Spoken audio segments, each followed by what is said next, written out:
Morning students, today we will start elements of group 14। ठीक है, P block element पढ़ रहे हैं आज, हम उसमें पढ़ेंगे ग्रुप 14 के बारे में। जो हमारा ग्रुप 14 होता है बेटा पीरियोडिक टेबल में, उसके पास कितने एलिमेंट्स होते हैं? 5 elements, that is carbon, silicon, germanium, tin and lead. Clear? इसीलिए इस ग्रुप को क्या बोला जाता है? Carbon family. ठीक है, इसकी इलेक्ट्रॉनिक कॉन्फ़िगरेशन देखें तो इन एलिमेंट्स के पास 4 इलेक्ट्रॉन्स होते हैं in the outermost shell. ठीक है, 2 in S and 2 in P subshell, 2 तो एस में और 2 पी में। तो जो इनकी कॉन्फ़िगरेशन है उनको कैसे एक्सप्रेस करेंगे? NS2 NP2। अब देखो, कार्बन, सिलिकॉन, जर्मेनियम, टिन और लेड। Atomic number 6, 14, 32, 50, 82। अब देखो, नोबल गैस के साथ हीलियम और फिर 2s2, 2p2, 3s2, 3p2, 3d10, 4s2, 5s2, 6s2, 6p2। तो आउटर शेल में 2 तो हमारे s के पास हैं और 2 हमारे p के पास है। क्लियर? इसीलिए इसकी क्या है? NS2 NP2। अब करेक्टरिस्टिक क्या है? वही एटॉमिक रेडियाई। जो ग्रुप 14 एलिमेंट में जो एटॉमिक रेडियाई होती है वो लेस होती है कॉरेस्पॉन्डिंग एलिमेंट्स ऑफ ग्रुप 13, जो हमने ग्रुप 13 पढ़ा था, बोरॉन फैमिली। ठीक है, atomic radii increase down the family. Decrease in atomic radius due to the, अब डिक्रीज क्यों होता है एटॉमिक रेडियाई से? क्यों? क्योंकि इफेक्टिव न्यूक्लियर चार्ज में हमारा इंक्रीज होता है on going from group 13 element to group 14। जैसे हम 13 ग्रुप एलिमेंट से ग्रुप 14 एलिमेंट में आते हैं सेम पीरियड में। ठीक है, जिसकी वजह से जो हमारे आउटर मोस्ट इलेक्ट्रॉन्स होते हैं बेटा वो स्ट्रांगली अट्रैक्टेड होते हैं न्यूक्लियस से, जिनकी वजह से क्या होती है? एटॉमिक रेडियाई डिक्रीज होती चली जाती है। विद इन द ग्रुप के अंदर जो हमारी एटॉमिक रेडियाई होती है वो इंक्रीज हो जाती है on going down the group. जैसे जब नीचे की तरफ आते हैं, due to increase in the number of electron shell. Clear? फिर आता है आयनाइजेशन एनर्जी। जो फर्स्ट आयनाइजेशन एनर्जी होती है इन एलिमेंट्स की वो हाइयर होती है as corresponding to the member of group 13 elements. ठीक है, हाइयर आयनाइजेशन एनर्जी किसकी वजह से होती है? हाइयर न्यूक्लियर चार्ज की वजह से और स्मॉलर साइज ऑफ एटम की वजह से। तो पेपर में आ सकता है किसकी वजह से होता है higher ionisation energy? High nuclear charge की वजह से और स्मॉलर साइज ऑफ एटम की वजह से। जैसे जैसे हम ग्रुप में जाएंगे, डाउन टू ग्रुप जाएंगे, तो आयनाइजेशन हमारी एनर्जी डिक्रीज होगी। क्यों? क्योंकि एटॉमिक साइज में इंक्रीज होगा और स्क्रीनिंग इफेक्ट भी, तो जो क्या करेगा? हमारा इफेक्ट न्यूक्लियर चार्ज को इंक्रीज करेगा, जिसकी वजह से जो आउटर मोस्ट इलेक्ट्रॉन्स हैं वो लेस हो जाएंगे और लेस टाइटली हेल्ड, मतलब धीरे धीरे न्यूक्लियस से छूटने लगेंगे और आयनाइजेशन एनर्जी हमारी डिक्रीज होती चली जाएगी। क्लियर? फिर मेल्टिंग और बॉइलिंग पॉइंट आता है। जो एटम्स होते हैं इस ग्रुप के बेटा वो कोवलेंट बॉन्ड बनाते हैं दूसरों के साथ। ठीक है, और इनकी स्ट्रॉन्ग बाइंडिंग फोर्सेस होते हैं इन एटम्स के बीच में, सॉलिड और लिक्विड स्टेट में। जो मेल्टिंग और बॉइलिंग पॉइंट है ग्रुप 14 एलिमेंट्स का वो हाइयर होता है in comparison to group 13 element. जैसे जैसे डाउन टू ग्रुप आएंगे मेल्टिंग और बॉइलिंग पॉइंट हमारा डिक्रीज होता चला जाएगा। क्लियर? फिर आता है oxidation state and valency.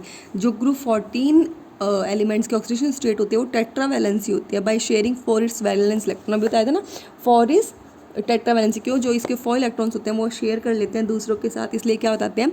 Oxidation state +4। Clear? और जो जर्मेनियम है और लेड है, ठीक है, ऑल्सो शो +2 ऑक्सीडेशन स्टेट।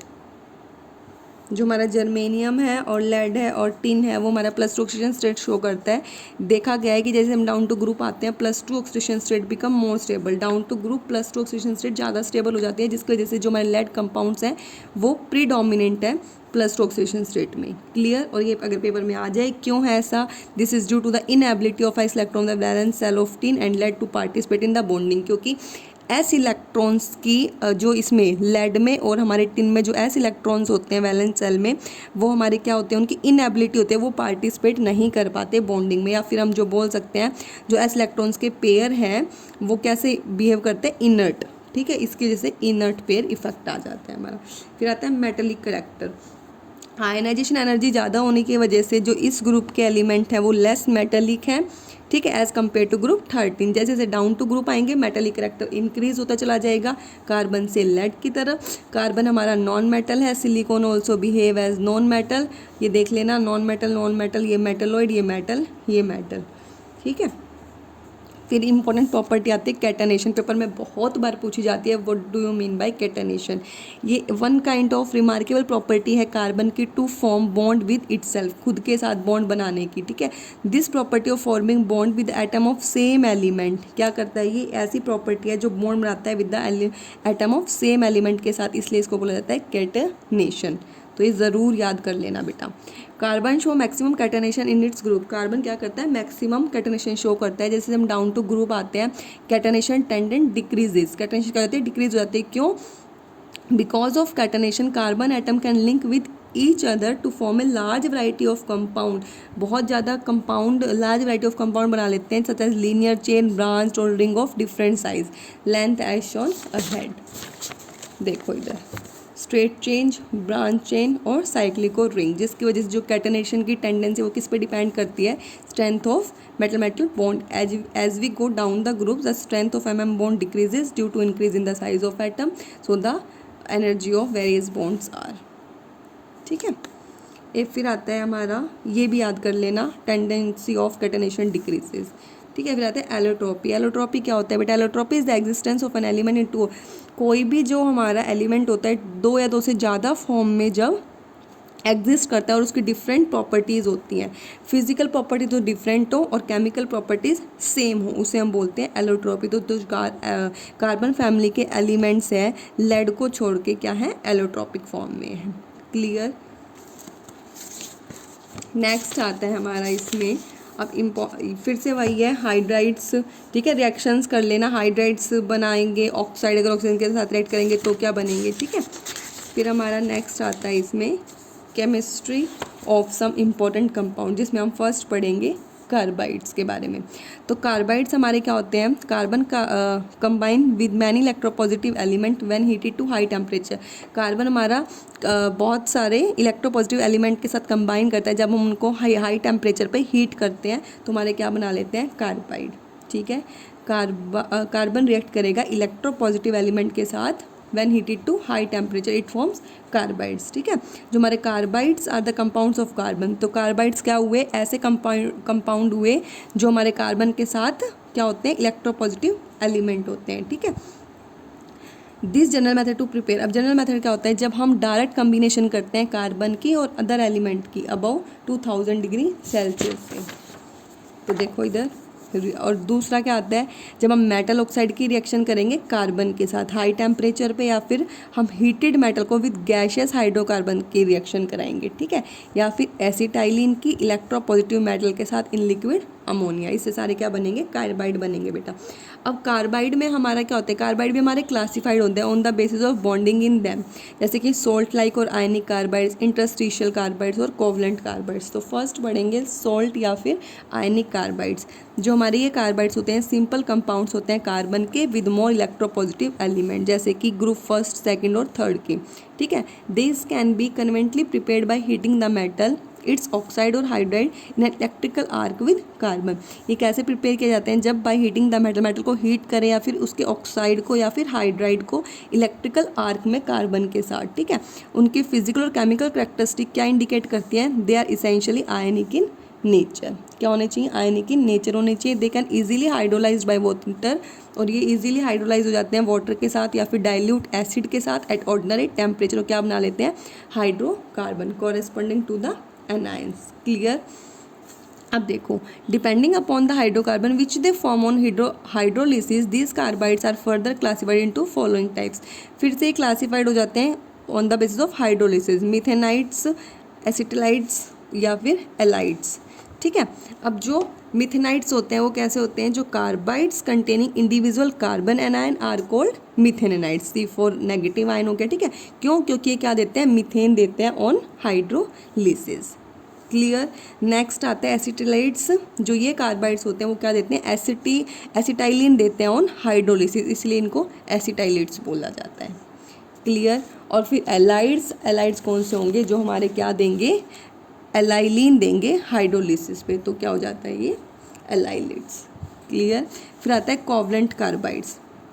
अब ये वाले जो कार्बाइड्स हैं वो क्या करेंगे, कोवलेंट नाम से क्लियर है, जो क्या बनाएंगे, कोवलेंट बॉन्ड बनाएंगे दूसरे एटम्स के साथ, सेम इलेक्ट्रोनेगेटिविटी एज कार्बन और higher value such as hydrogen, sulphur and chlorine. ठीक है, इनमें से मोस्ट कॉमन कौन सा है, silicon carbide, boron carbide are most important है। जो सिलिकॉन कार्बाइड है वो कमर्शियली क्या बोला गया है उसे, कार्बोरेंडम। क्लियर। और इसे कैसे मैन्युफैक्चर करते हैं, सिलिकॉन कार्बाइड को, जब हम कॉक का मिक्सचर लेंगे, सैंड का और सो डस्ट का और सोल्ट का, ठीक है, उसको हीट करेंगे इलेक्ट्रिकल फर्नेस में। इस टेम्परेचर पे salt is added as a flux, salt हमारा क्या ऐड हुआ है, फ्लक्स की तरह, और जो सो डस्ट है वो हेल्प करेगा पोरोसिटी ऑफ चार्ज में, ठीक है, और हमारा क्या बन जाएगा, सिलिकॉन कार्बाइड। क्लियर बेटा। जो हमारा प्योर सिलिकॉन कार्बाइड होता है वो कलरलेस होता है और क्रिस्टलाइन सॉलिड होता है, ठीक है। Impure sample has its yellowish और ग्रीन और ब्लू कलर, तो ये भी बात याद रखना, प्योर सिलिकॉन कार्बाइड कलरलेस और क्रिस्टलाइन, और impure sample blue colour, yellowish या फिर ग्रीन, ठीक है। जो सिलिकॉन कार्बाइड की वो इनफाइनाइट 3 डायमेंशनल एरे होती हैं सिलिकॉन और कार्बन एटम के बीच में, ठीक है। हर एक कार्बन एटम कैसे अरेंज्ड है, टेट्राहेड्रली, ठीक है, सराउंडेड बाय द 4 सिलिकॉन, देखो ये कार्बन और 4 सिलिकॉन एटम, ठीक है। इसके स्ट्रक्चर डायमंड की तरह सिमिलर होता है बेटा, ठीक है। फिर आता है हमारा इंटरस्टिशियल कार्बाइड्स। अब इंटरस्टिशियल कार्बाइड कैसे बनते हैं, ट्रांजिशन मेटल से और लैंथेनॉइड और एक्टिनॉइड से। क्लियर। जो ये कार्बाइड होते हैं वो डायरेक्ट कम्बिनेशन से बनते हैं मेटल और कार्बन की, या फिर रिडक्शन करते हैं जब मेटल ऑक्साइड की कार्बन के साथ हाई टेम्परेचर पे, तो हमारे क्या बन जाते हैं, इंटरस्टिशियल कार्बाइड्स। क्लियर। इनका नेम किससे मिला है, जो कार्बन एटम के पास कैसी साइट ऑक्यूपाई करता है, octahedral interstitial in a closed packed lattice of metal atom.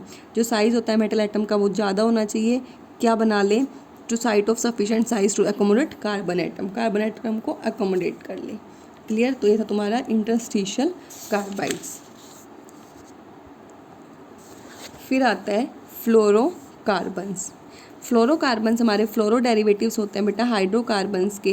ये इन्हें ड्राइव्ड किया गया है hydrocarbon by the substitution of hydrogen atom by fluorine. जब हाइड्रोजन एटम को हटा के क्या आ जाएगा, फ्लोरीन एटम आ जाएगा, इसलिए इनको बोला गया है फ्लोरोकार्बन्स, ठीक है। हाइड्रोकार्बन कब बोलते हैं, जब हमारा CH आता है, तो फ्लोरोकार्बन जब हमारा F आ जाएगा, ठीक है, CF। क्लियर। तो जो ये फ्लोरोकार्बन्स होते हैं बेटा, ये अप टू 20 कार्बन एटम्स इनके पास प्रिपेयर किए जा सकते हैं। These are industrially very important compound, industrially बहुत ज़्यादा इंपॉर्टेंट कंपाउंड होते हैं। जो हमारी फ्लोन गैसेज होती हैं CCl2 F2, वो एक कूलेंट रेफ्रिजरेटर में कूलेंट की तरह काम आती है, एयर कंडीशनर्स में, और इनके अदर यूजेस भी हैं, जैसे एरियोसोल में प्रोपेलेंट की तरह, और पॉलीमराइजेशन भी होता है इनका, जो हमारे क्या बनाते हैं, प्लास्टिक टेफ्लॉन बना लेते हैं, ठीक है। और प्लास्टिक टेफ्लॉन वाइडली यूज्ड होता है because of its inertness and resistance to heat. Clear. अब जनरल मेथड ऑफ प्रिपरेशन देखिए, इन्हें कैसे प्रिपेयर किया जा सकता है। जो फ्लोरोकार्बन है उन्हें इजीली प्रिपेयर नहीं किया जा सकता डायरेक्ट फ्लोरिनेशन ऑफ कार्बन या फिर मीथेन के साथ, ठीक है। देखो CF2 CF4 फिर मीथेन लिया, फिर इस फ्लोरीन लिया CF4 HF। दिस रिएक्शन है हाईली एक्सोथर्मिक। ये क्या होती है, हाईली एक्सोथर्मिक होती है, बहुत सारी एनर्जी रिलीज करती हैं, तो एक्सप्लोजन का रिस्क रहता है, ठीक है, एक्सोथर्मिक होती हैं। इनडायरेक्ट मेथड यूज़ करते हैं इनके प्रिपरेशन के लिए। फ्लोरिनेशन रिएक्शन ऑफ हाइड्रोकार्बन की फ्लोरिनेशन रिएक्शन कराते हैं in the presence of inert gas like nitrogen, ठीक है। देखो CF2 CF4 बन गया, फिर CH4 F2, इनर्ट गैस की प्रेजेंस में हमारा फ्लोरोकार्बन बन गया, ठीक है। दूसरी रिएक्शन डार्क में भी की जा सकती है। मीथेन लिया और फ्लोरीन लिया, डार्क में हमारा क्या बन गया, फ्लोरोकार्बन, ठीक है। या फिर फ्लोरीन और हाइड्रोकार्बन की रिएक्शन कराई इन द इनर्ट सोलवेंट। तो अब बार बार क्या बात आ रही है, इनर्ट सोलवेंट हमारा कंपल्सरी होना चाहिए। क्लियर। अगर कोई सॉल्वेंट नहीं होगा, अगर डायरेक्ट फ्लोरिनेशन कराएंगे तो रिएक्शन एक्सोथर्मिक होगी और एक्सप्लोजन का रिस्क रहेगा, ठीक है बेटा। नेक्स्ट फिर आता है इसमें प्रॉपर्टीज़। अब जो हमारे फ्लोरोकार्बन होते हैं वो डेंस होते हैं, कलरलेस, नॉन टॉक्सिक लिक्विड्स होते हैं, अनप्लीजेंट इनका ऑर्डर होता है, बॉइलिंग पॉइंट इनका लो होता है, लो विस्कोसिटी होती है, लो सरफेस टेंशन, नॉन इन्फ्लेमेबल होते हैं और थर्मली स्टेबल होते हैं, ठीक है।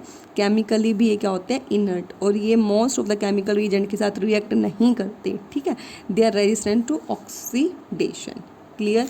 इनकी लो रेजिस्टिविटी होती है इन कंपाउंड्स की, क्यों, क्योंकि इनकी जो CF बॉन्ड एनर्जी होती है क्लोरीन और फ्लोरीन की, वो क्या होती है, हाई होती है as compare to other bond energy, जैसे कि CCl या फिर CH। तो फ्लोरोकार्बन्स हमारे रेजिस्टेंट होते हैं by attack by acid, alkali, oxidising agent, reducing agent, most of the chemicals. Clear.